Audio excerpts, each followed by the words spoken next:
Hello friends, ಮತ್ತೊಮ್ಮೆ ತಮಗೆಲ್ಲರಿಗೂ ನನ್ನ ಚಾನಲ್ಗೆ ಸುಸ್ವಾಗತ. ಈ ದಿನ ನಾವು 8ನೇ ತರಗತಿಯ ಗಣಿತ ಪ್ರಕಾಶ ಹೊಸ ಟೆಕ್ಸ್ಟ್ ಬುಕ್ಕಲ್ಲಿ 3ನೇ ಚಾಪ್ಟರ್ ಆಗಿರುವಂತಹ ಸಂಖ್ಯೆಗಳ ಕಥೆ ಇದರೊಳಗಡೆ ಪೇಜ್ ನಂಬರ್ 58ರಿಂದ ಸ್ಟಾರ್ಟ್ ಮಾಡೋಣ. ಹಿಂದಿನ ಒಂದು ವಿಡಿಯೋದಲ್ಲಿ ನಾವು ಪೇಜ್ ನಂಬರ್ 58ರವರೆಗೆ ಕಂಡುಹಿಡಿಯೋರಿಗೆ ಸಾಲ್ವ್ ಮಾಡಿದ್ದೇವೆ. ಸೊ ಬನ್ನಿ ನೋಡೋಣ ಈ ಒಂದು ವಿಡಿಯೋದಲ್ಲಿ ಏನಿದೆ ಅಂತ ಹೇಳ್ಬಿಟ್ಟು. ಇಲ್ಲಿಯವರೆಗೆ ನೀವು ನಮ್ಮ ಚಾನಲ್ನ ಸಬ್ಸ್ಕ್ರೈಬ್ ಮಾಡಿಲ್ಲ ಅಂತಂದರೆ ಪ್ಲೀಸ್ ಸಬ್ಸ್ಕ್ರೈಬ್ ಮಾಡಿ, ಲೈಕ್ ಮಾಡಿ, ಶೇರ್ ಮಾಡಿ. ಸೊ ಬನ್ನಿ ಸ್ಟಾರ್ಟ್ ಮಾಡೋಣ. ಕೆಲವು ಆರಂಭಿಕ ಸಂಖ್ಯಾ ಪದ್ಧತಿಗಳು. ಸೊ ನಾವು ಹಿಂದಿನ ವಿಡಿಯೋದಲ್ಲಿ ಹೇಳಿದ್ವಿ, ಈ ಇಡೀ ಯೂನಿಟಲ್ಲಿ ನಾವು ಯಾವ ಒಂದು ಕಡೆಯಿಂದ ಯಾವ್ಯಾವ ರೀತಿಯಾಗಿ ಸಂಖ್ಯಾ ಪದ್ಧತಿಗಳು ಪ್ರಾರಂಭವಾದವು, ಯಾವ ರೀತಿಯಾಗಿ ಅವುಗಳ ವಿಕಸನ ಆದವು ಅಂತ ಹೇಳಿಬಿಟ್ಟು ಇದೆ ಅಂತ ಹೇಳಿ. ಸೊ ಅದರೊಳಗಡೆ ನೆಕ್ಸ್ಟ್ ಏನು ಮಾಡಿದ್ವಿ, ಫಸ್ಟ್ನೇದಾಗಿ ದೇಹದ ಭಾಗಗಳ ಬಳಕೆಯನ್ನು ಮಾಡಿದ್ರು. ಈ ರೀತಿಯಾಗಿ 1 2 3 ನೋಡಬಹುದು ನೀವು. ಈ ರೀತಿ ಬೆರಳುಗಳಿಗೆ 1 2 3 4 5 6 7 8 ಅಂತ ಕೊಟ್ಟರು. ಅದಾದಮೇಲೆ ನೆಕ್ಸ್ಟು ಹಾಗೆ ಮುಂದೆ ಬಂದಾಗ ಭುಜಗಳಿಗೆ 9 10, ಕುತ್ತಿಗೆ 11, ಕಿವಿ 12, ಕಣ್ಣು 13 14, ಮೂಗು 15, ಇನ್ನೊಂದು ಕಣ್ಣು 16, ಇನ್ನೊಂದು ಕಿವಿ 17, ಮತ್ತು ಈ ಕುತ್ತಿಗೆ ಈ ಸೈಡು 18, ಈ ಭುಜ 19 20 21, ಮತ್ತು ಈ ರೀತಿಯಾಗಿ 27ರವರೆಗೆ ಈ ರೀತಿಯಾದಂತಹ ಸಂಖ್ಯೆಗಳ ಒಂದು ಸಿಂಬಲ್ಸ್ಗಳನ್ನು ಕೊಟ್ಟು ಸಂಖ್ಯೆಗಳನ್ನು ಓದಿದ್ರು. ಅದಾದಮೇಲೆ ನೆಕ್ಸ್ಟು ಮೂಳೆ ಮತ್ತು ಉಳಿದ ಮೇಲ್ಮೈಗಳ ಮೇಲೆ ತಾಳೆ ಗುರುತುಗಳನ್ನು ಸಹ ನೀವು ನೋಡಬಹುದು. ಸಂಖ್ಯೆಗಳನ್ನು ಪ್ರತಿನಿಧಿಸುವ ಅತ್ಯಂತ ಹಳೆಯ ವಿಧಾನ ಅಂತ ಅಂದರೆ ಮೂಳೆ ಅಥವಾ ಗುಹೆಯ ಗೋಡೆಯ ಒಂದು ಮೇಲ್ಮೈಯಲ್ಲಿ ಕತ್ತರಿಸಿದ ಗುರುತುಗಳನ್ನು ಮಾಡುವುದು. ಈ ಗುರುತುಗಳನ್ನು ಟ್ಯಾಲಿ ಅಥವಾ ತಾಳೆ ಈ ರೀತಿಯಾಗಿ ಬಹಳಷ್ಟು ಗುಹೆ ಒಳಗಡೆ ಸಹ ನೋಡಿದ್ವಿ. ಈ ರೀತಿಯಾಗಿ ಟ್ಯಾಲಿ ಮಾಡಿರೋ ಒಂದು ಚಿತ್ರಗಳು ಇದ್ದಾವೆ. ಸೊ ನೆಕ್ಸ್ಟ್ ಈ ವಿಧಾನದಲ್ಲಿ ಎಣಿಸಲಾಗುತ್ತಿರುವ ಪ್ರತಿಯೊಂದು ವಸ್ತುವಿಗೆ ಒಂದು ಗುರುತು ಹಾಕಲಾಗುತ್ತದೆ. ಆದ್ದರಿಂದ ಗುರುತುಗಳ ಅಂತಿಮ ಸಂಗ್ರಹ ಒಟ್ಟು ವಸ್ತುಗಳ ಸಂಖ್ಯೆಯನ್ನು ಪ್ರತಿನಿಧಿಸುತ್ತದೆ. ಉದಾಹರಣೆಗೆ ಇದು 5, ಇದು 5, ಇದು 2 ಅಂತ ಅಂದರೆ 10 2 12 ಅನ್ನೋ ಥರ ಈ ವಿಧಾನವು ಕಡ್ಡಿಗಳನ್ನು ಸೇರಿಸುವ ಬದಲು ಗುರುತು ಹಾಕಲಾಗುತ್ತೆ. ಗುರುತು ಅದು ಯಾವ ರೀತಿ ಆದರೂ ಆಗಿರ್ಬೋದು. ವಿಧಾನ 1ರಲ್ಲಿ ಹಿಂದಿನ ವಿಡಿಯೋದಲ್ಲಿ ನೋಡಿದ್ವಿ ನಾವು. ನೆಕ್ಸ್ಟ್ ಏನಿದೆಯಪ್ಪ ಅಂತ ಅಂದರೆ ಪುರಾತತ್ವಜ್ಞರ ಒಂದು 20,000 ವರ್ಷಗಳಿಂದ ಹಿಂದಿನ ಮೂಳೆಗಳನ್ನು ಕಂಡುಹಿಡಿದಿದ್ದಾರೆ. ಇವುಗಳಲ್ಲಿ ಟ್ಯಾಲಿ, ಕೈ ಮೇಲೆ ಸಹ ಟ್ಯಾಲಿ ಹಾಕಿರೋ ಒಂದು ಗುರುತುಗಳು.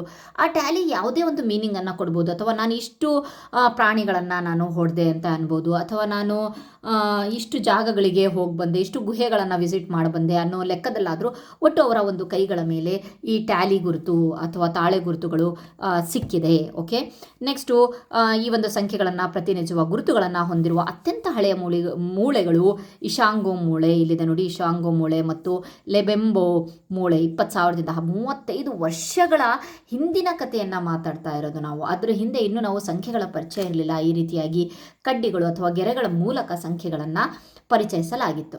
ಓಕೆ, ಅದಾದಮೇಲೆ ನೆಕ್ಸ್ಟ್ ಬರೋಣ. 2 ಎಣಿಸುವ ಮೂಲಕ ಪಡೆದ ಸಂಖ್ಯಾ ಹೆಸರುಗಳು. ಆಸ್ಟ್ರೇಲಿಯಾದ ಗುಮುಲ್ಗಲ್ ಎಂಬ ಸ್ಥಳೀಯ ಜನರ ಒಂದು ಗುಂಪು ತಮ್ಮ ಸಂಖ್ಯೆಗಳಿಗೆ ಈ ಕೆಳಗಿನ ಪದಗಳನ್ನು ಕೊಟ್ಟಿದ್ರಂತೆ. 1 ಅಂತ ಅಂದರೆ ಉರಾಪನ್ ಅಂತಿದ್ರಂತೆ. 2 ಅಂದರೆ ಉಕಾಸರ್ ಅಂತಿದ್ರಂತೆ. 3 ಅಂತ ಅಂದರೆ ಉಕಾಸರ್ ಉಕಾಸರ್ ಅಂದರೆ 2, ಉರಾಪನ್ ಅಂದರೆ 1, ಟೋಟಲ್ 3 ಆಯ್ತು ನೋಡ್ರಿ. ಈ ರೀತಿಯಾಗಿ 4 ಅಂತಂದರೆ ಉಕಾಸರ್ ಅಂತ ಅಂದರೆ 2 2 ಎಷ್ಟಾಯಿತು, 4 ಆಯಿತು. ಉಕಾಸರ್ ಉರಾಪನ್ 2 2 1 5 ಈ ರೀತಿಯಾಗಿ ಕೊಡ್ತಾ ಇದ್ರಂತೆ. ಉಕಾಸರ್ 6 ಆಯಿತು, 2 2 2 ಈ ರೀತಿಯಾಗಿ ಆಸ್ಟ್ರೇಲಿಯಾದ ಗುಮುಲ್ಗರ್ ಅವರು, ಅಲ್ಲಿನ ಒಂದು ಸ್ಥಳೀಯ ಜನ, ಈ ರೀತಿಯಾಗೂ ಸಹ ಹೆಸರುಗಳನ್ನು ಕೊಟ್ಟು ಕಂಪ್ಲೀಟಾಗಿ ಪಾಠದ ಮೂಲಕ ಯಾವ್ಯಾವ ಒಂದು ಜನಾಂಗ ಯಾವ್ಯಾವ ರೀತಿಯಾಗಿ ಸಂಖ್ಯಾ ಪದ್ಧತಿಯನ್ನು ಅವರ ಒಂದು ಸಿಂಬಲ್ಸ್ಗಳನ್ನು ಸಹ ನಾವು ನೋಡ್ತೀವಿ.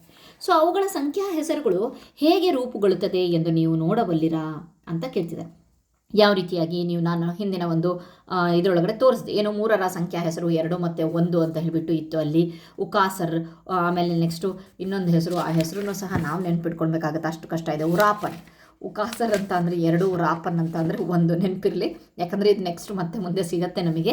4ರ ಸಂಖ್ಯೆ ಹೆಸರು 2 ಸಂಖ್ಯೆ ಹೆಸರಿನ 2 ಸಂಭವಗಳಿಂದ ಕೂಡಿದೆ. ಉಕಾಸರ್ ಅಂತ ಹೇಳಿ. ಓಕೆ, ನೆಕ್ಸ್ಟ್ ಇತರ ಸಂಖ್ಯೆಗಳ ಹೆಸರುಗಳು ಹೇಗೆ ರೂಪುಗೊಳ್ಳುತ್ತೆ ಅನ್ನೋದನ್ನು ನೋಡೋಣ.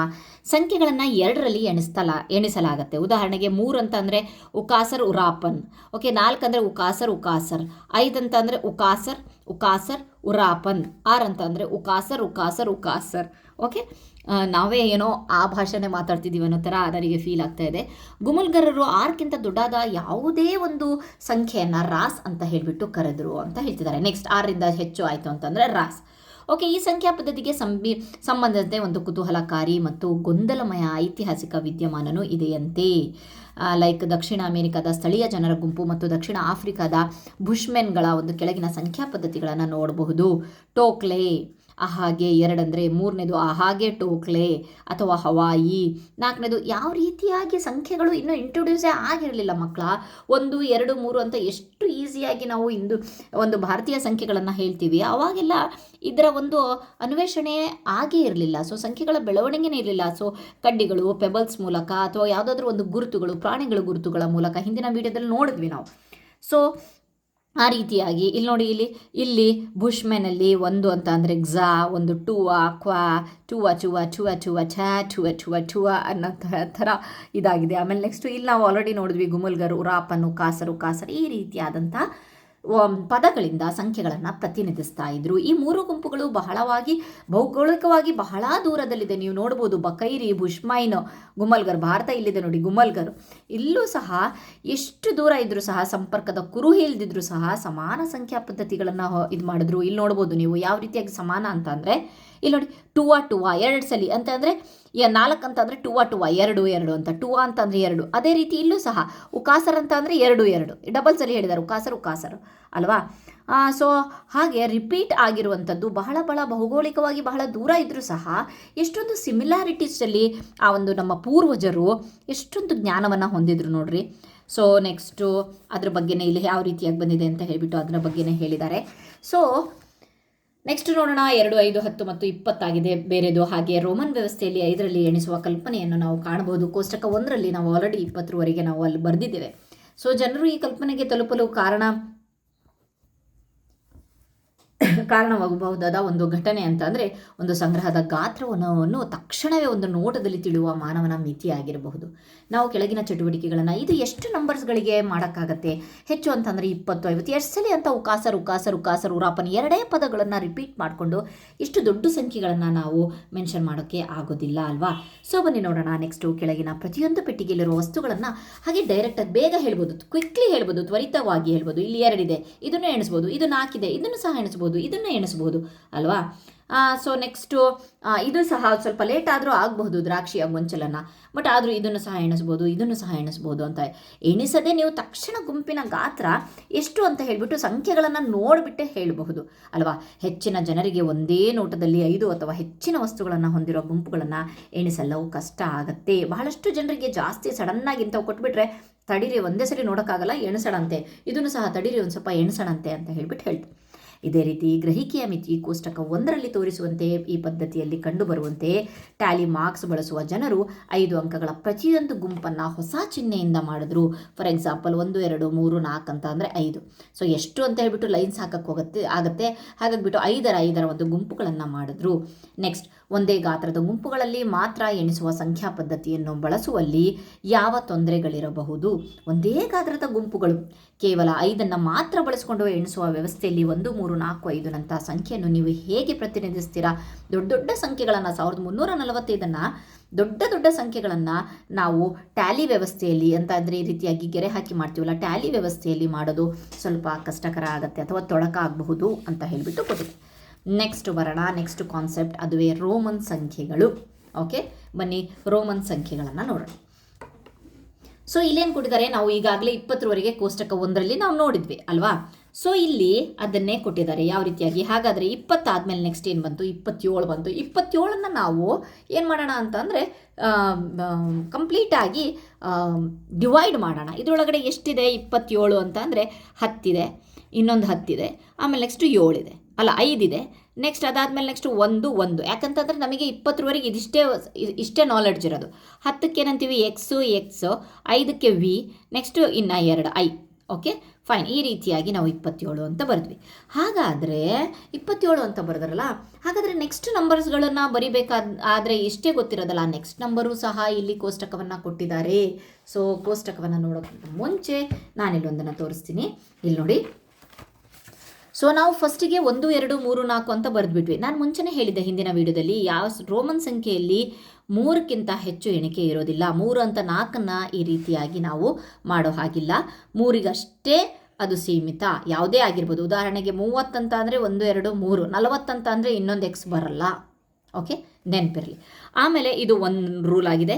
2ನೇ ರೂಲ್ ಏನಪ್ಪ ರೋಮನ್ ಸಂಖ್ಯೆಯಲ್ಲಿ ಅಂತಂದರೆ, ಒಂದು ದೊಡ್ಡ ಸಂಖ್ಯೆಯ ಹಿಂದೆ ಒಂದು ಚಿಕ್ಕ ಸಂಖ್ಯೆ ಬರೆದ್ರೆ ಅಲ್ಲಿ ಕಳೆದಿದ್ದೀವಿ ಅಂತ. ಉದಾಹರಣೆಗೆ ಎಕ್ಸ್ ಇದೆ, ಆದರೆ ಹಿಂದೆ ಒಂದು ನಂಬರ್ ಹಾಕಿದೆ ಅಂತ ಅಂದರೆ 10ರಲ್ಲಿ ಒಂದನ್ನು ಕಳೆದಿದ್ದಾರೆ, ಇದು 9. ಅಥವಾ ಸಿಂಪಲ್ ಆಗಿ ವಿ 5, 5ರಲ್ಲಿ ಒಂದು ಹಿಂದೆ ಹಾಕಿದ್ದಾರೆ, ಕಳೆದಿದ್ದಾರೆ, ಇದು 4. ಓಕೆ. ನೆಕ್ಸ್ಟ್ ಇನ್ನೊಂದು ಸಿ ನೋಡಿ, ಸಿ ಅಂತ ಅಂದರೆ 100, 100ರಲ್ಲಿ 10ನ್ನು ಕಳೆದಿದ್ದಾರೆ, ಎಷ್ಟಾಯಿತು? 90. ಇದು ಎರಡನೇ ರೂಲನ್ನು ನೆನ್ಪಿಟ್ಕೊಳ್ಳಿ. ಅದಕ್ಕೋಸ್ಕರ ಈಸಿ ಆಗೋಕ್ಕೋಸ್ಕರ ಇಲ್ಲಿ ಬರೆದಿದ್ದೀನಿ 1i ವಿ ಅಂತ ಅಂದರೆ 5ರಲ್ಲಿ ಒಂದನ್ನು ಕಳೆದ್ರು 4, ix ಅಂತ ಅಂದರೆ ಎಕ್ಸೆಲ್ 1 ಕಳೆದಿದ್ದಾರೆ 9, ಎಲ್ ಅಂತ ಅಂದರೆ 50ಕ್ಕೆ ಸಿಂಬಲ್, ಎಲ್ ಅಂತ ಅಂದರೆ ಎಷ್ಟು? 50, 50ರಲ್ಲಿ 10ನ್ನು ಕಳೆದಿದ್ದಾರೆ 40, ಸಿ ಅಂತ ಅಂದರೆ 100, 100ರಲ್ಲಿ 10ನ್ನು ಕಳೆದಿದ್ದಾರೆ 90, ಡಿ ಅಂದರೆ 500, 500ರಲ್ಲಿ 100ನ್ನು ಕಳೆದಿದ್ದಾರೆ 400, ಎಂ ಅಂದರೆ 1000, 1000ದಲ್ಲಿ 100ನ್ನು ಕಳೆದಿದ್ದಾರೆ, ಅದುವೇ 900. Okay fine. ಅದನ್ನೇ ನಾವು ಇಲ್ಲಿ ಡೈರೆಕ್ಟಾಗಿ ಕೊಟ್ಟಿದ್ದಾರೆ. ಸೊ ನಾನು ಆ್ಯಕ್ಚುಲಿ ಈಗ ನೆಕ್ಸ್ಟು ಅಭ್ಯಾಸನ ಬಿಡಿಸ್ಬೇಕಲ್ವಾ. ಇಲ್ಲಿ ಕೊಟ್ಟಿದ್ದಾರೆ 1 V X L C D M value ಎಷ್ಟು, ಇಷ್ಟು ನೆನ್ಪಿಟ್ಕೊಂಡ್ರೆ ಸಾಕು. ಎಲ್ಲವನ್ನು ಸಹ ನಾವು ಅಂದರೆ ಮ್ಯಾಕ್ಸಿಮಮ್ ರೋಮನ್ ಸಂಖ್ಯೆಗಳನ್ನು ನಾವು ಬಿಡಿಸ್ಬೋದು. ಯಾವ ರೀತಿಯಾಗಿ ಬಿಡಿಸೋದು ಅಂತ ಹೇಳಿಬಿಟ್ಟು ನೋಡೋಣ.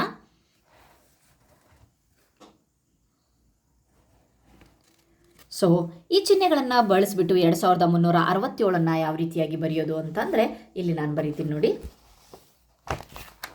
2367 ಇದನ್ನು ನಾವು ವಿಸ್ತರಿಸಿ ಬರೀತಿರುವಾಗ ಬರಿತೀವಲ್ವ, ಆ ರೀತಿ ಎಷ್ಟು ಸಾವಿರಗಳಿದ್ದಾವೆ? 2 ಸಾವಿರಗಳಿದ್ದಾವೆ. ಓಕೆ, 1000 ಅಂತ ಅಂದರೆ ನಾವು 1000 ಅಂತ ಹೇಳಿಬಿಟ್ಟು ಬರಿಬೋದಲ್ವಾ. ಸೊ ಡೈರೆಕ್ಟಾಗಿ ಮಾಡೋಣ. 1000 ಪ್ಲಸ್ 1000 ಪ್ಲಸ್ ಎಷ್ಟು ನೂರುಗಳು? 3 ನೂರುಗಳು, 100, 200, 300. Okay, plus 10ಗಳಿಷ್ಟಿದ್ದಾವೆ? ಇಲ್ಲ, ನಾವು ಡೈರೆಕ್ಟಾಗಿ 50 ಸಹ ಮಾಡ್ಬೋದು. ಯಾಕೆಂತಂದರೆ ನಮ್ಮದು ಪರಿಚಯ ಇದೆ ಅಲ್ವಾ. 50 ಗೊತ್ತಿದೆ ನಮಗೆ. ಸೊ 50 ಪ್ಲಸ್ 10 60, 7 ಗೊತ್ತಿದೆ ಅಲ್ವಾ. 7ಕ್ಕೆ ನಾವು 5 ಪ್ಲಸ್ 6 ಪ್ಲಸ್ 7 ಈ ರೀತಿಯಾಗಿ ಬರಿಬೋದು. ಓಕೆ, ಇದನ್ನು ನಾವು ಸಿಂಬಲೈಸ್ ಯಾವ ರೀತಿಗೆ ಮಾಡೋದು ಅಂತಂದರೆ 1000 ಅಂತ ಅಂದರೆ ನಮಗೆ ಗೊತ್ತು ಎಮ್, 1000, 2000, 100 ಅಂತ ಅಂದರೆ C C C C C C, 50 ಅಂತ ಅಂದರೆ ಎಲ್, 10 ಅಂತ ಅಂದರೆ 50, 1 10, 60, 5 ಅಂದರೆ ಇದು 6, 7 ಇದಿಷ್ಟು ಬರೆದ್ರೆ ಇದು ರೋಮನ್ ಸಂಖ್ಯೆ 2367 ಪ್ರತಿನಿಧಿಸುವ ಒಂದು ಸಂಖ್ಯೆಯಾಗಿದೆ. ಅದನ್ನೇ ಇಲ್ಲಿ ಬರೆದಿದ್ದಾರೆ. ಓಕೆ, ನೆಕ್ಸ್ಟ್ ಹಾಗಾದರೆ ಈ ಕೆಳಗಿನ ಸಂಖ್ಯೆಗಳನ್ನು ರೋಮನ್ ಸಂಖ್ಯಾ ಪದ್ಧತಿಯಲ್ಲಿ ಬರೆಯಿರಿ ಅಂತ ಕೊಟ್ಟಿದ್ದಾರೆ. ಸೊ ಬನ್ನಿ ನೋಡೋಣ. ಮೊದಲನೇದಾಗಿ 1223 ಪುಟ ಸಂಖ್ಯೆ 63ರಲ್ಲಿ ಕಂಡುಹಿಡಿದಿಲ್ವಾ 1200. ಇದನ್ನು ಮತ್ತೆ ಸ್ಪ್ಲಿಟ್ ಮಾಡಿ ಓಪನ್ ಮಾಡ್ಕೊಂಡು ಹೋಗಿ. 1000 ಇದೆ, 200 ಇದೆ. ಸೊ 100 ಬರಿಬಹುದು ನೀವು. 100 plus 100, next 20 plus 2. Okay fine. Next ಏನಾಯಿತು? 1000 ಅಂದರೆ M C C X X 2 I. Okay fine. Next 2009 ಯಾವ ರೀತಿಯಾಗಿ ಇದು ಮಾಡೋಣ?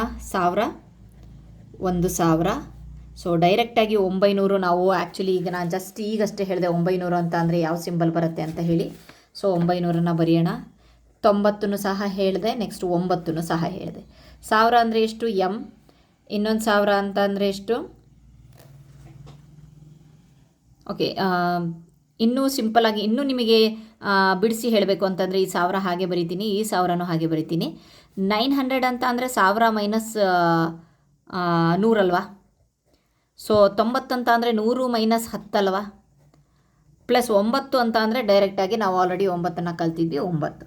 ಓಕೆ, ಹಾಗಾದರೆ 1000ಕ್ಕೆ ಏನಂತೀವಿ? M plus M. 900ಗೆ ಸೊ ಇಲ್ಲಿ ನೋಡಿ, ಈ ಕೋಷ್ಟಕನ ಈ ಒಂದು ಮುಗಿಯುವವರೆಗೂ ಸಹ ನೀವು ಇದನ್ನು ಈ ಒಂದು ನಿಮ್ಮ ಟೇಬಲ್ ಮೇಲೋ ಅಥವಾ ನಿಮ್ಮ ಒಂದು ಬೋರ್ಡ್ ಮೇಲೋ ಇದನ್ನು ಬರೆದಿಟ್ಕೊಳ್ಳಿ. ಸೊ 900 ಅಂತ ಅಂದರೆ ಎಷ್ಟಿದೆ? 1000 ಮೈನಸ್ 100 ಅಂತ ಅಂದರೆ ಸಿ ಎಮ್. ಎಮ್ಮಲ್ಲಿ 100ನ್ನು ಕಳೆದಿದ್ದೀವಿ ಅಂತ, ಪ್ಲಸ್ 100ರಲ್ಲಿ 10ನ್ನು ಕಳೆದ್ರೆ ಎಷ್ಟಾಯಿತು? C X. 100ರಲ್ಲಿ 10 ಕಳೆದ್ರೆ 90 ಸಿ ಎಕ್ಸ್. ಅಂದರೆ 100ರಲ್ಲಿ 10ನ್ನು ಕಳೆದಿದ್ದೀವಿ, ಹಿಂದ್ಗಡೆ ಹಾಕ್ತಾ ಇದ್ದೀವಿ. ಒಂದು ದೊಡ್ಡ ಸಂಖ್ಯೆಯಿಂದ ಹಿಂದೆ ಯಾವುದಾದ್ರೂ ಚಿಕ್ಕ ಸಂಖ್ಯೆ ಹಾಕಿದ್ರೆ ಅದನ್ನು ಕಳೆಯಲಾಗಿದೆ ಅಂತ. ಪ್ಲಸ್ 9 ಅಂತ ಅಂದರೆ ಗೊತ್ತಾಯ್ತು, 10ರಲ್ಲಿ 1. ಸೊ ಎಲ್ಲ ಪ್ಲಸ್ಸನ್ನು ತೆಗೆದುಬಿಟ್ಟು ಬರೆದು ಬಿಟ್ಟರೆ ಅದುವೇ ನಮ್ಮ ರೋಮನ್ ಸಂಖ್ಯೆ. ಓಕೆ, ನೆಕ್ಸ್ಟ್ ಬರೋಣ 302. ಓಕೆ, 302ನ್ನು ಈಸಿಯಾಗಿ 100 ಪ್ಲಸ್ 100 ಪ್ಲಸ್ 100 ಪ್ಲಸ್ 1 ಪ್ಲಸ್ 1. 100 ಅಂದರೆ C plus C plus C plus I plus I, that is C C C I I. Okay, next 715 719 500 value ಡೈರೆಕ್ಟಾಗಿ ಗೊತ್ತಿದೆ.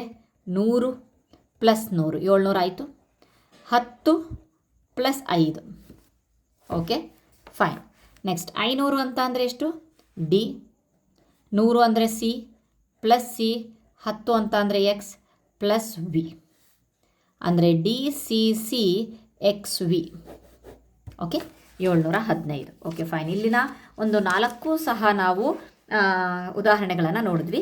ನೆಕ್ಸ್ಟ್ ನೋಡೋಣ, ಹಿಂದಿನ ಕೆಲವು ಸಂಖ್ಯಾ ಪದ್ಧತಿಗಳಿಗೆ ಹೋಲಿಸಿದರೆ ಈ ವ್ಯವಸ್ಥೆಯು ಎಷ್ಟು ಪರಿಣಾಮಕಾರಿಯಾಗಿದೆ ಎಂಬುದನ್ನು. ಹಿಂದೆ ಎಲ್ಲ ಕಡ್ಡಿಗಳನ್ನು ನೋಡಿದ್ವಿ ನಾವು, ಇಷ್ಟೊತ್ತವರೆಗೆ ಕಡ್ಡಿಗಳನ್ನು ನೋಡಿದ್ವಿ. ಆಮೇಲೆ ಅದು ಯಾವುದು ವರ್ಡು ಉಕಾಸರ್ ಉರಾಪನ್ ಬಗ್ಗೆ ಎಲ್ಲ ನೋಡಿದ್ವಿ. ಅದಕ್ಕೆ ಹೋಲಿಸಿದ್ರೆ ಇದು ಪರಿಣಾಮಕಾರಿಯಾಗಿದೆ ನೋಡ್ರಿ. 2999ವರೆಗೂ ಸಹ ನಾವು ಬರೆದ್ವಿ.